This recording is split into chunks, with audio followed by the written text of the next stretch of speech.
안녕하세요. 오늘은 사도행전 14번째 시간입니다. 우리가 지난 시간에 빌립 그리고 할례자들을 서로 비교해 보면서 생각해 보았습니다. 자, 빌립과 할례자.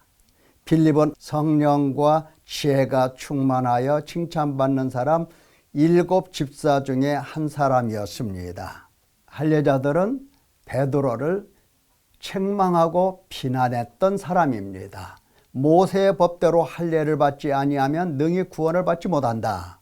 당시 초대교회는 예수 그리스도로부터 복음의 말씀을 배웠고, 그리고 성령이 오셨고 생명하는 회개를 했고, 영광의 주를 성령을 통해서 보고, 그리고 성령을 따라가는 사람들의 이러한 모임이 교회였습니다. 할례자들은 관습, 전통을 따라서 교회를 바라보고 사도들을 바라보고 하나님을 바라봤던 겁니다.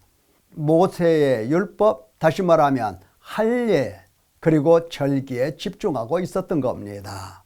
바울 사도는 이 할례자들을 향하여서 이와 같이 이야기를 했습니다. 우리나 혹은 하늘로부터 온 천사라도 우리가 너희에게 전한 복음 외에 다른 복음을 전하면 저주를 받을지어다. 내가 지금 다시 말하노니 다른 복음을 전하면 저주를 받을지어다. 여러분 한번 생각해 보세요. 성령 하나님께서 임하실 때 아무개는 조금 임하시고, 아무개는 조금 더 크게 임하시고, 아무개는 좀 더 크게 임하시고, 아무개는 충만하게 임하시고, 성령께서 각 사람을 차별화하시고 차별되게 임하셨을까? 그런 것 같지는 않습니다. 그럼 뭐냐? 성령께서 똑같이 임하셨지만 어떤 사람은 성령의 충만한 가운데서 삶을 영위했고, 어떤 사람은 충만하게 임하신 그 성령을 소멸해서 결국은 자기 속에 성령이 거의 역사하지 않으시게 그러한 삶을 살았다라고 하는 겁니다. 자, 우리가 예를 들어보죠. 사무엘상에 보면 하나님의 영이 사울 왕에게 크게 임하셨다 이렇게 표현이 되어 있어요. 하나님의 영, 성령께서 크게 임하셨어요. 그래서 사울도 그 예언자들 중에서 예언을 합니다. 사람들이 훗날에 사울도 선지자들 중에 있느냐? 할례자들은 성령이 임하셨지만, 예수 그리스도의 복음을 들었지만, 그러나 자기 속에 예수 그리스도의 말씀도 비워내고 성령 하나님도 소멸시켜서 그들 속에는 그리스도의 말씀도 없었고 성령도 없었다라고 하는 것, 결국은 그들 속에 남아있는 것은 지금까지의 전통, 관습만 남아 있었던 겁니다. 자, 그래서 사도들은 많은 교훈의 말씀을 들려주셨는데 디모데에게 바울 사도는 이렇게 복음을 증거합니다. 주께서 자기 백성을 아신다.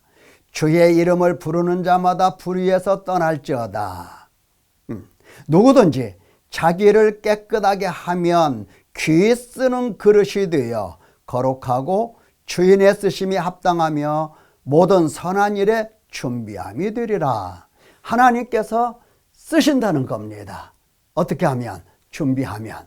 뭘로 준비하면? 자기 자신을 깨끗게 준비하면 거룩함으로 나아가서 거룩함을 이루어가고 결국은 하나님 앞에 깨끗한 그릇 되어 귀에 쓰신다는 이야기입니다. 자, 우리는 이러한 이야기를 많이 듣습니다. 고린도후서 6장, 우리는 살아계신 하나님의 성전이라 이렇게 말씀을 듣습니다. 좀 더 생각을 잘 해봐야 됩니다. 자, 성경에서 우리라고 말씀하면 그 우리라고 하는 말씀에 내가 바로 들어가서 그 우리 속에 함께 포함될 수가 있느냐 하는 겁니다. 그러니까 성경에서 우리라고 말하면 나도 거기에 포함된 거냐 생각을 해보십시다. 우리는 살아계신 하나님의 성전이다. 성전이라고 하는 것은 뭐였습니까? 교회 건물? 아닙니다. 나는 그들의 하나님이 되고 그들은 나의 백성이 되리라. 이게 바로 성전입니다. 나는 너희 하나님이 되고 너희 아버지가 되고 너희는 내게 자녀가 된다. 이것이 바로 성전의 개념이에요. 자, 이러한 하나님의 성전, 하나님을 아버지라고 부를 수 있는 사람, 그 사람들은 하나님을 두려워해야 된다. 거룩함을 온전히 이루어야 된다. 육과 영의 온갖 더러운 것에서 자신을 깨끗하게 해야 한다. 라고 하나님은 계속해서 말씀하고 계십니다.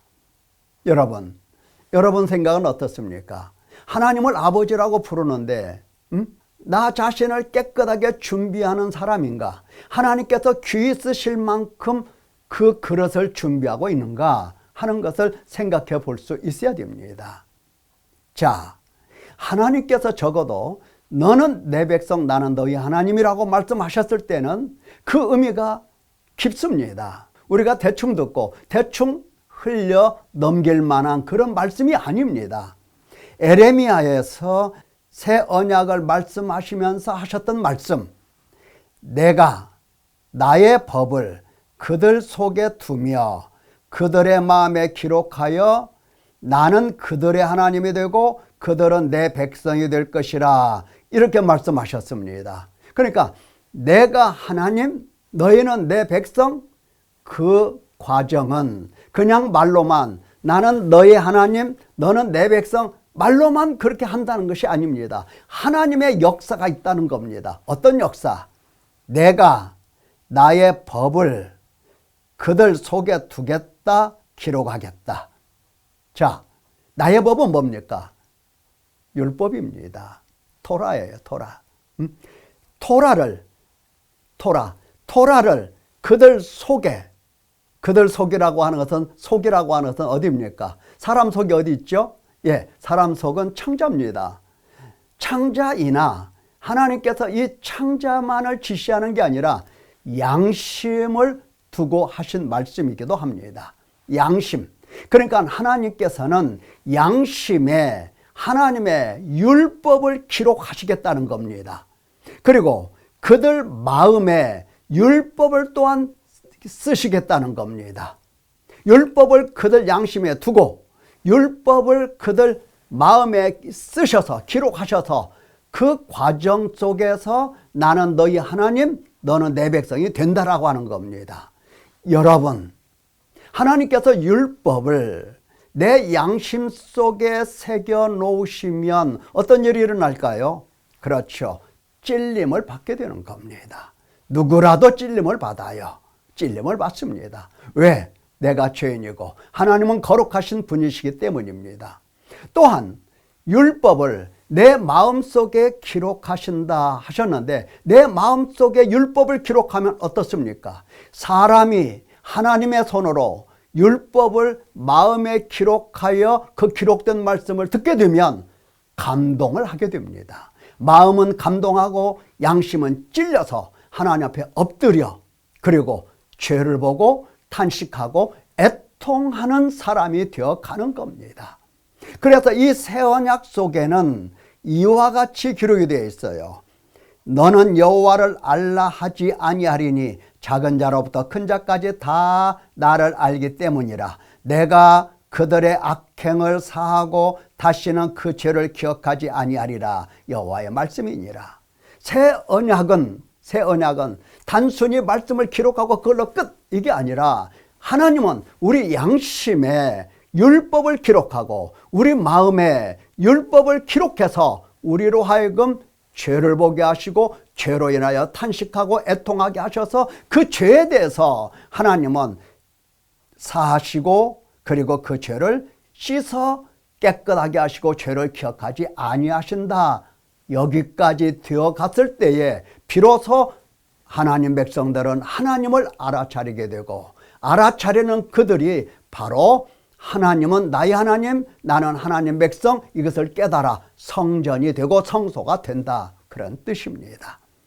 자, 이 내용이 그대로 히브리서 8장에 기록이 되어 있어요. 새 언약을 맺으리라 하면서 에레미야 선지자가 기록했던 말씀 그대로를 반복해서 인용해서 말씀합니다. 새 언약을 내가 그들의 불의를 긍휼히 여기고 그들의 죄를 다시 기억하지 아니하리라. 이렇게 말씀을 해요. 그러면서 누구 이야기를 하느냐? 이 히브리서 기자는 예레미야 선지자와 똑같이 말을 하나 좀 더 강조하기를 어떻게 죄를 사하시고 어떻게 죄사함을 받고 어떻게 하나님의 죄를 기억하지 아니하시는가 하는 면을 더욱더 이와 같이 강조를 두셨습니다. 하나님께서 두신 이 율법 중심은 무엇입니까? 예수 그리스도 아닙니까? 예, 모세가 예수 그리스도를 향하여 기록하셨거든요. 자, 그리스도께서 대제사장으로 오셨다. 자기의 피로 영원한 속죄를 이루셨다. 그래서 어찌 너희 양심을 죽은 행실에서 깨끗하게 하고 살아계신 하나님을 섬기게 하지 못하겠느냐.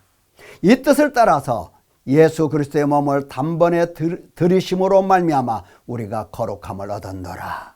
우리가 마음의 뿌림을 받아 악한 양심으로부터 벗어나고 몸은 맑은 물로 씻음을 받았으니 참마음과 온전한 믿음으로 하나님께 나아가자. 이것이 바로 히브리서 기자의 강조점입니다. 새 언약에 대한 강조점. 예수 그리스도께서 이와 같이 단번에 속죄 제사를 드렸으니 그 피로 우리는 씻음을 받고 깨끗하게 되고 죄 없이 함을 받으며 죄를 기억하지 아니하시는 하나님의 은혜 가운데 들어간다. 그러므로 우리는 이렇게 씻음을 받았으니 참마음과 온전한 믿음으로 하나님께 나가자. 우리는 하나님 백성이다. 이렇게 강조를 하는 겁니다. 자, 만약에 말이죠. 말로만 나는 하나님 백성, 하나님은 나의 하나님 이렇게 하고 그리고 아무런 하나님의 말씀이 기록되지 않는다면, 다시 말하면 마음이 강팍하고 마음이 굳어 있어서 하나님이 기록하신 말씀이 기록되자마자 다 내버리게 되고 다 헤쳐버리고 성령이 오셨으나 성령을 소멸시켜버리고 그러면 하나님 백성이라고 할 수가 있을까 하는 문제입니다. 이거 중요한 문제입니다. 하나님 백성들은 절대 그렇게 하지 않아요. 사울 왕은 하나님으로부터 버림을 받았어요. 왜 버림을 받았죠? 하나님의 말씀을 버렸습니다. 하나님의 영을 소멸시켰습니다. 그거예요. 그래서 고린도 후서에서 우리는 하나님의 성전이다. 살아계신 하나님의 성전이다. 나는 그들의 하나님이 되고 그들은 나의 백성이 되리라 이렇게 말씀하셨다. 그러므로 하나님을 두려워하고 거룩함을 온전히 이루어 육과 영의 온갖 더러운 것에서 자신을 깨끗하게 하자. 이렇게 말씀을 권면하고 있는 겁니다. 여러분, 이게 바로 하나님 앞으로 가서 나는 하나님의 백성이요 하나님은 나의 하나님이시며 나는 하나님의 성전입니다 라고 고백할 수 있는 사람이 되어가는 것입니다. 하나님이 주신 말씀 소멸하지 말고 하나님이 주신 성령 그야말로 소멸하지 말고 더욱더 하나님의 말씀으로 충만해지고 하나님의 성령으로 충만해져서 사람들에게도 칭찬받는 하나님께서 귀히 쓰시는 아름다운 성도 되시기를 예수님의 이름으로 축원합니다. 감사합니다.